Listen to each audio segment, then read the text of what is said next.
Hello जय हिंद दोस्तों, सक्षमता परीक्षा 2024 में आपका स्वागत है। आज के एपिसोड में हम लोग बिहार स्पेशल के अंतर्गत कुछ महत्वपूर्ण क्वेश्चंस देखने वाले। इससे पहले भी हम लोगों ने बिहार स्पेशल के अंतर्गत कुछ महत्वपूर्ण क्वेश्चंस को देखे थे। उसका शेष बचा हुआ जो है इसमें समाहित है। चलिए, पहला क्वेश्चंस तो नहीं है, एक थोड़ी रेडिकल क्लास है, इसी से आपका क्वेश्चंस बनेगा, लेकिन आपको थ्योरी को ध्यान से सुनने की ज़रूरत है। चलिए, बिहार राज्य भारत का एक ऐसा राज्य है जिसकी स्थापना 1912 ईस्वी में हुआ था। पहला क्वेश्चन इससे निकलेगा कि बिहार राज्य कब बना। तो बिहार राज्य 1912 ईस्वी में बना। अगर तिथि की बात पूछे तो 22 मार्च 1912 ईस्वी को। यही कारण है कि 22 मार्च को बिहार स्थापना दिवस मनाया जाता है। और 2024 ईस्वी में बिहार अपनी स्थापना का 111वां वर्षगांठ मनाएगा। और 2023 ईस्वी में जो बिहार दिवस मनाया गया था 111वां था, जिसका विषय वस्तु था युवा शक्ति बिहार की प्रगति। और 2022 में बिहार अपनी स्थापना का 110वां वर्षगांठ मनाया था, जिसका विषय वस्तु था जल जीवन हरियाली। तो इस प्रकार बिहार दिवस 22 मार्च को मनाया जाता है। और विद्युत रूप से अगर पूछा जाए तो 1 अप्रैल 1912 ईस्वी को बिहार राज्य बना। और 1936 ईस्वी में बिहार उड़ीसा से अलग हो गया था। अगर उड़ीसा की बात करें तो 1 अप्रैल 1936, बिहार 22 मार्च 1912, जबकि उड़ीसा 1 अप्रैल 1936 ईस्वी में राज्य बना था। और झारखंड की बात करें तो बिहार से अलग होकर के 15 नवंबर 2000 ईस्वी को झारखंड राज्य बना था 49% भूमि के साथ। और 18 जिले के साथ जो है झारखंड अपना एक अलग राज्य बना था, एक नए अस्तित्व के में आया। झारखंड एक का अस्तित्व 15 नवंबर 2000 ईस्वी को हुआ था। नेक्स्ट है बिहार राज्य गंगा और उसकी सहायक नदियों के मैदानी क्षेत्र में स्थित है। अगर पूछा तो बिहार जो है गंगा तथा उसकी जो सहायक नदियां हैं इसके किनारे स्थित है। जैसे पटना की बात करें तो पटना जो है गंगा नदी के किनारे स्थित है। भागलपुर भी गंगा नदी के किनारे स्थित है। तो बहुत सारी ऐसी नदी हैं, शहरें हैं जो कि नदी घाटी में स्थित है। तो गंगा नदी जो है अलकनंदा और भागीरथी दो नदियों के संगम से बनती है। और यह जो संगम देवप्रयाग में होती है। नेक्स्ट है, और और भारत की सबसे लंबी नदी गंगा है, जिसकी लंबाई 2525 किलोमीटर है। कहीं आपको 25 से 10 किलोमीटर भी देखने को मिलेगा। और पटना में गंगा की लंबाई 345 किलोमीटर है, जबकि भागलपुर में लगभग जो है 97 किलोमीटर गंगा लंबी है।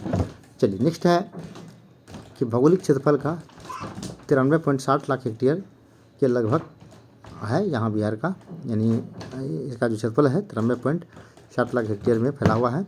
और इसका क्षेत्रफल अगर पूछा जाए तो 94,163 वर्ग किलोमीटर में फैला हुआ है। और जबकि भारत का 32,87,263 वर्ग किलोमीटर है। क्षेत्रफल के दृष्टिकोण से बिहार का जो है भारत में 7वां स्थान है, जबकि भारत का विश्व में क्षेत्रफल के दृष्टिकोण से बिहार का भारत में जो है 12वां स्थान है, जबकि भारत का विश्व में 7वां स्थान है। और 2011 के आंकड़े के अनुसार बिहार राज्य की जनसंख्या है 10,40,99,453 है। अगर पूछा जाए 2011 की जनगणना कौन सा बिहार की जनसंख्या कितना है 10,40,99,453।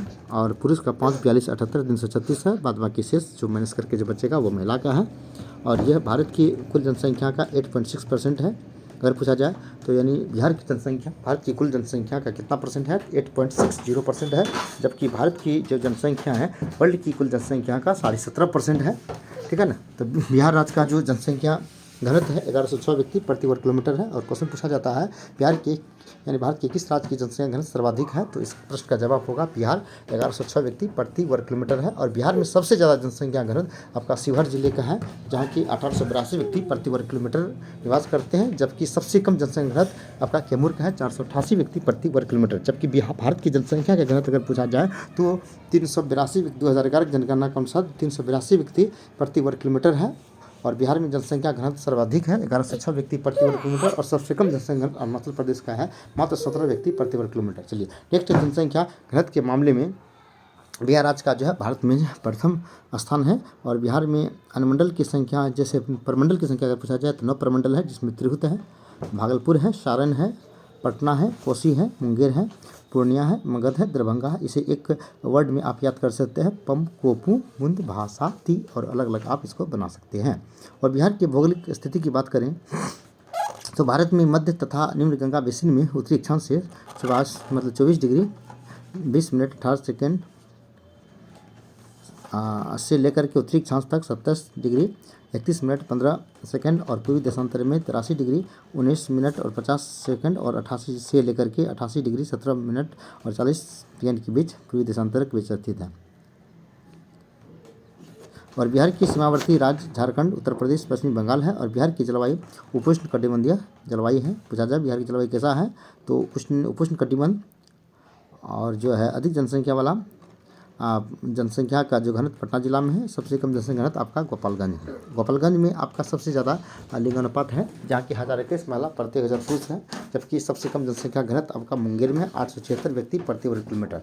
और शिशु लिंगानुपात की बात करें तो बिहार में सबसे ज़्यादा शिशु लिंगानुपात आपका किशनगंज जिले का है, 972 बालिका प्रति 1000 पुरुष, जबसे सबसे कम जनसंख्या जो है लिंगानुपात जो है शिशु लिंगानुपात जो है आपका वैशाली का है, 904 बालिका प्रति 1000 पुरुष, ठीक है ना। और लिंगानुपात की बात करें 2011 जनगणना के अनुसार बिहार का लिंगानुपात कितना है तो 918 महिला प्रति 1000 पुरुष है, जबकि शिशु लिंगानुपात 935 बालिका प्रति 1000 पुरुष है। भारत के लिंगानुपात की बात करें 2011 जनगणना के अनुसार 243 महिला प्रति 1000 पुरुष है, जबकि शिशु लिंगानुपात 919 बालिका प्रति 1000 पुरुष है। और भारत में सबसे ज़्यादा अगर जनसंख्या का घनत्व पूछे तो उसमें आपका आ जाएगा केरल 1090 महिला प्रति 1000 पुरुष है। भारत में सबसे कम जनसंख्या के घनत्व की बात पूछे तो आपका हो जाएगा हरियाणा 859 महिला प्रति 1000 पुरुष है। चलिए साक्षरता की बात करें तो बिहार में सबसे ज़्यादा साक्षर जिला रोहतास का है, और भारत में सबसे साक्षर राज्य की बात करें तो केरल का है। 2011 जनगणना के अनुसार लगभग 94% साक्षरता था, सबसे कम बिहार का था 61.80, और बिहार में सबसे ज़्यादा साक्षर जिला रोहतास का है, लगभग 74% है, और सबसे कम साक्षर जिला पूर्णिया का है, लगभग 49% साक्षरता है। बिहार जो कि शक्तिशाली साम्राज्य का केंद्र था और सक्षम समाजों के संरक्षण में यह हजारों वर्ष तक शिक्षा का सांस्कृतिक केंद्र रहा है। आपने देखा भी था या देखा तो नहीं था, जरूर सुने होंगे कि मगध विश्वविद्यालय जो है अभी हाल फिलहाल का शिक्षा का केंद्र रहा है। और सबसे पहले नालंदा विक्रमशिला जो बिहार के ही ज्ञान के धरोहर के रूप में जाना जाता है, तक्षशिला जो कि आपका चला गया पाकिस्तान में, लेकिन अभी भी जो नालंदा और विक्रमशिला बिहार का ही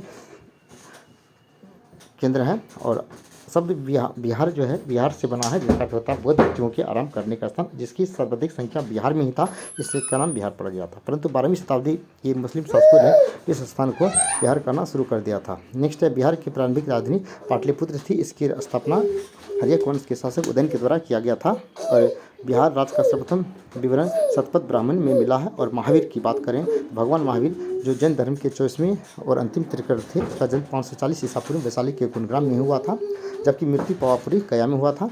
और बिहार राज्य के अंतर्गत तुर्की शासन आया था, तथा इस तुर्क शासन की स्थापना बख्तियार खिलजी के द्वारा किया गया। आपने सुना है कि मोहम्मद बिन बख्तियार खिलजी उन्होंने नालंदा विश्वविद्यालय के को जो है मतलब ध्वस्त कर दिया था, और जबकि विक्रमशिला विश्वविद्यालय को ध्वस्त करने वाले थे मोहम्मद बिन कासिम।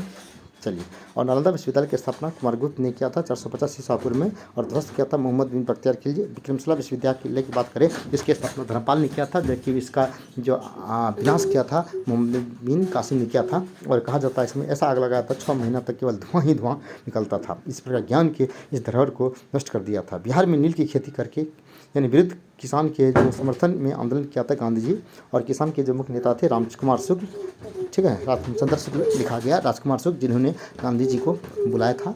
और उसका गांव का नाम मुरहरी भरवा, ठीक है, मिली भरलवा, जहाँ की गांधी जी किसान से मिले और उसकी समस्या से रूबरू हुए, और उसके अथक प्रयास से यह आंदोलन सफल रहा और तिनकठिया पद्धति को समाप्त किया गया। नेक्स्ट गांधी जी के नेतृत्व में भारत में किया गया पहला सत्याग्रह वही चंपारण सत्याग्रह था। वैसे गांधी जी का पहला सत्याग्रह दक्षिण अफ्रीका में हुआ था, ठीक है ना, 1906 ईस्वी में। बिहार राज्य की खिलाफत आंदोलन की शुरुआत 1919 ईस्वी में किया था। यह खिलाफत आंदोलन अश्विक आंदोलन की एक महत्वपूर्ण घटना थी। यह प्रथम विश्व युद्ध के बाद आरंभ हुआ। तुर्की का खलीफा संपूर्ण इस्लामी जगत का धर्मगुरु माना जाता था, और गांधी जी ने खिलाफत आंदोलन को इसके समर्थन किया, क्योंकि इस युद्ध में मुसलमानों को प्राप्त करना चाहते थे, इसलिए गांधी जी इस आंदोलन का समर्थन किया था। नेक्स्ट है बिहार राज्य में अश्विक आंदोलन की शुरुआत 1920 ईस्वी में हुआ था, 1 अगस्त 1920 ईस्वी को, और उड़ीसा और बिहार दो अलग अलग राज्यों में 1936 ईस्वी में हुआ था। इस नेक्स्ट है बिहार के प्रमुख जनपद, जिसमें अंग, भागलपुर और मुंगेर का जो प्रमंडल का जो सीमा क्षेत्र था, जिसमें गोड्डा और साहिबगंज वगैरह का शामिल किया जाता था, वो अंग के अंतर्गत आता था। और मगध जो था, पटना और गया, नालंदा, ये सब का क्षेत्र जो है मगध कहलाता था, जिसकी आरंभिक राजधानी गिरिवज या राजगिरी था। और वज्जी जो 8 कबीलाई गणराज्य का संघ बिहार में गंगा नदी के उत्तर में स्थित था, इसकी राजधानी वैशाली था। और वर्धमान महावीर का जन्म 540 ईसा पूर्व में वैशाली में ही हुआ था। और बिहार बौद्ध धर्म का जन्मस्थल है, क्योंकि यही वह स्थान है जहाँ की ज्ञान की प्राप्ति गौतम बुद्ध को हुआ था। और बुद्ध जिसको कि एशिया का ज्योतिपुंज कहा जाता है, जिसका जन्म 563 ईसा पूर्व नेपाल के तराई की कपिलवस्तु की लुम्बिनी नामक गाँव होता है, जबकि इसकी मृत्यु 400 ईसा पूर्व में कुशीनगर में उत्तर प्रदेश में हो गई थी। बोधगया में फल्गु नदी के किनारे पीपल पेड़ के नीचे महात्मा बुद्ध को ज्ञान की हुई थी, और वो बुद्ध कहलाए थे। बुद्ध ने अपना पहला उपदेश बिहार में दिया था, पहला उपदेश सारनाथ में दिया था। और सर्वाधिक श्रावस्ती में दिया था उपदेश। और गौतम बुद्ध के प्रथम उपदेश जो दिया था, इस घटना को धर्म चक्र परिवर्तन कहा जाता है, जबकि मृत्यु की घटना को महापरिनिर्वाण और गिरत्या को महानिष्क्रमण कहा जाता है। और जैन धर्म के 24वें तीर्थंकर थे वर्धमान महावीर, जिसका जन्म बिहार में हुआ था।